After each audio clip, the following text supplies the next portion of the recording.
สวัสดีครับเช้าวันอาทิตย์ที่ 29 มกราคม 256 นะครับเช้าวันนี้ผมจะพาเพื่อนไปดูช่างติดตั้งแผ่นหลังคาปิงปองนะครับเดี๋ยวผมจะพาไปชมนะครับตอนนี้ก็ทีมงานกำลังเตรียมงานอยู่ความมุมไกลนี่ครับช่างทีมงานก็กำลังเตรียมพร้อมที่ยกหลังคาแผ่นแรกขึ้นไปมุงหลังคาบนหลังคาบ้านนะครับแผ่นแรกช่างกำลังเตรียมงานเตรียมเชือกเพราะว่ายาว12 เมตรกว่านะครับแผ่นไอ้โมเดลของผมมีทั้งหมด4สเต็ปแรกมัน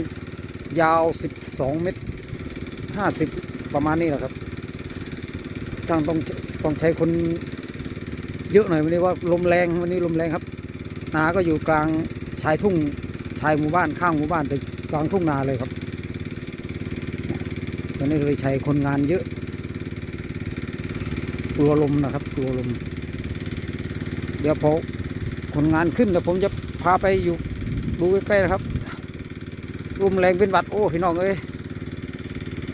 เดี๋ยวพาไปเบิ่งเด้อ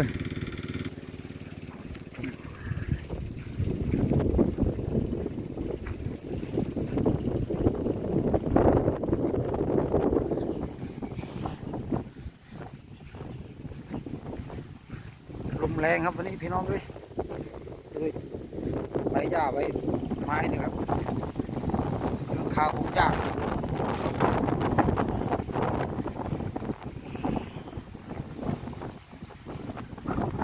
วางเราอยู่กลับแล้วครั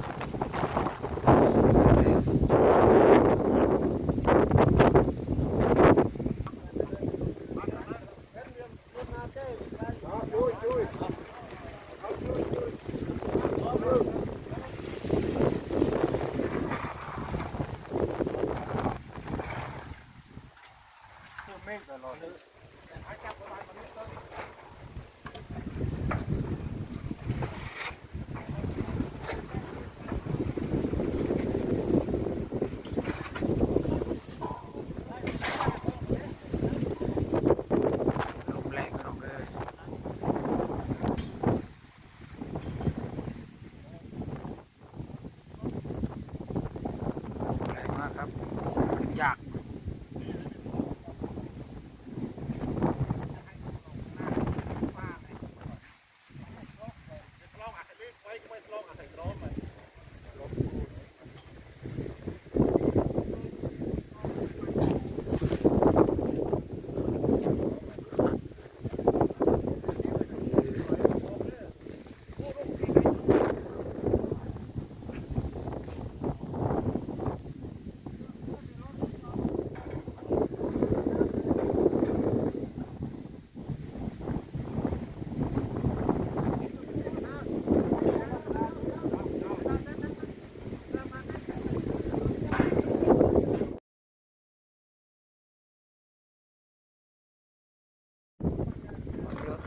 ขึ้นได้ครับขึ้นไปแผ่นที่ 2แล้วครับลมแรงมากทำงานยากช่างวันนี้ทีมงาน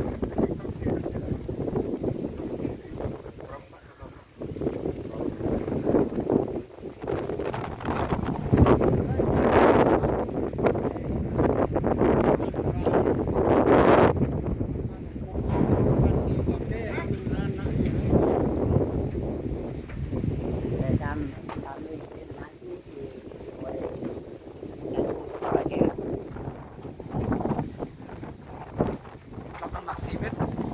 น้ำหนักได้500 กิโลเหยียบบนนี้เลยเหยียบบนขาได้เลยโอ้งั้นไม่ต้องย้ายเรานั่งร้านไปบนนี้เลยเหยียบเลยเดินเหยียบเลยเตี้ยแก้ก็ว่าไงตอนเตี้ยแก้ได้รองตรงปลายนั่นแหละเยอะเทสรองกระเตยนั่นบานแล้วมาเลยมาก็พัฒนาแต่จำจึงหายเพราะว่าโอ้ยตอนยังเลิกนะเดี๋ยวมันตัวจับราชยอดรังนะเจ็บหน่อยตาเริ่มแจ๊ได้มุ้ยอยู่สมาจับไม่ยัดเข้าช่องนู้นเลยได้ไหมเข้าไปช่องนู้นเลยมันจะได้ไหมนี่ยัดช่องที่ 2ไปนู้นเลยเราไม่ต้องยัดช่องนี้ไง เนี่ยช่องนั้นเลยปุ๊บลองหนูเลย เออ ปาดเริ่มต้นหรือคือยัดช่องที่สองเลย เราก็จะได้ไม่ต้องเล่นมาก นี่น้ำเสียนี่ ปาด ต่อเลย ขยับขึ้นตรงนี้เลย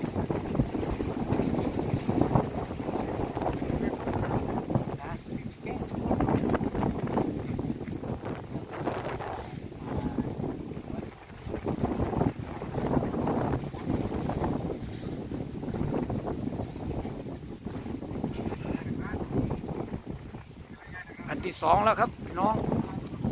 ลมแห้งขนาดเลย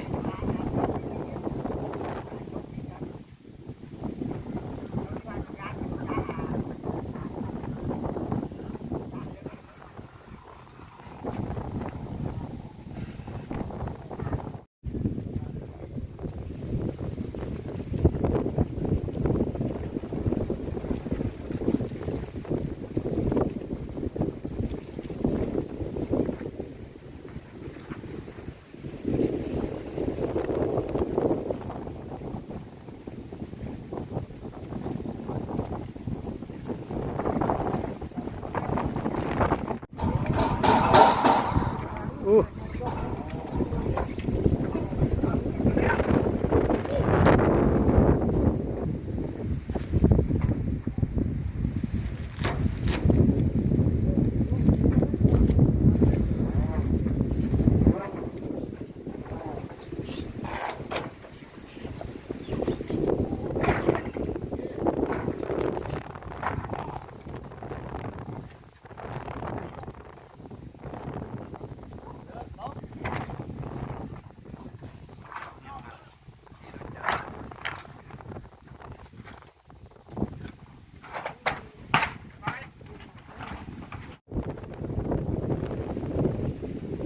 ไปก็ประมาณ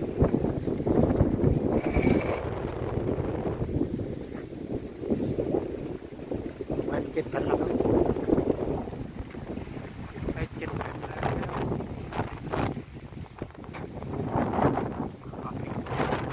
แรงขึ้นยากใช้แรงงานเยอะ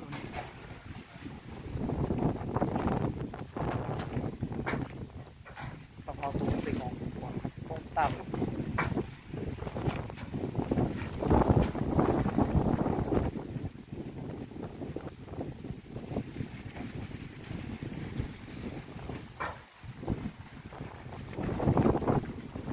แรงมากดูไปกล้วยเด้อ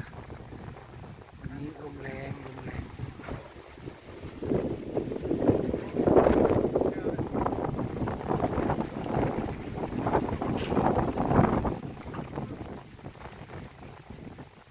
นหน้าถอยหลังนะครับ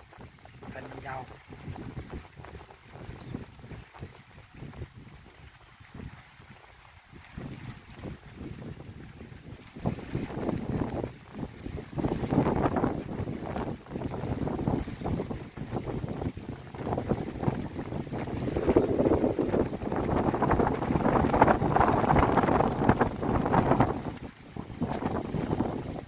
มาก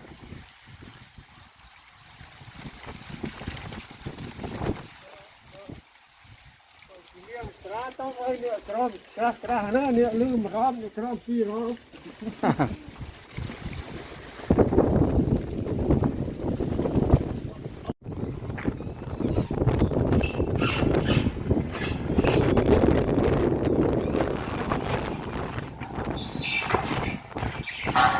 เอาก็เลยนั่นแหละวิสัน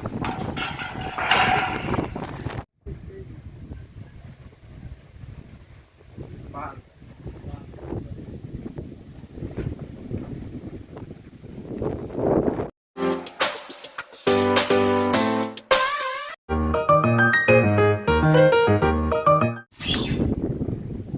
13 แผ่น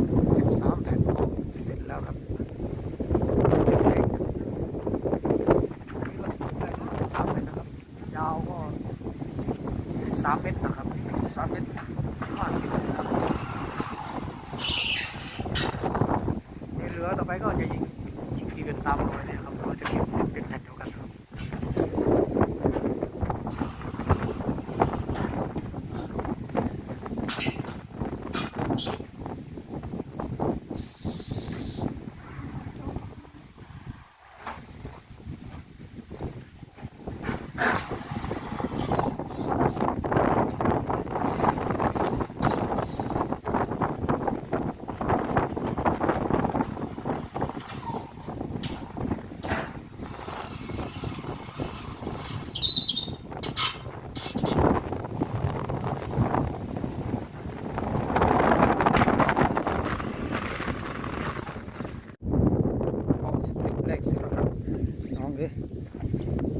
ขึ้นลำบากมาก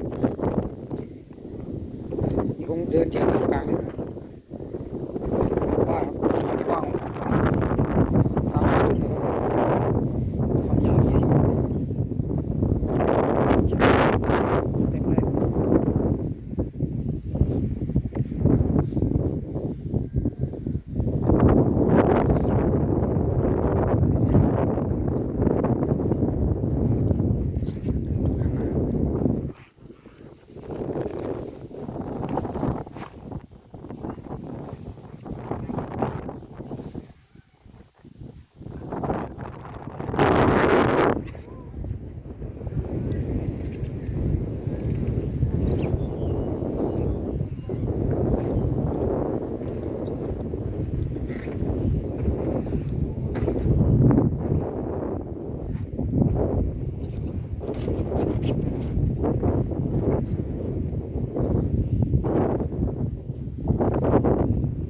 มุมสูงเด้อพี่น้อง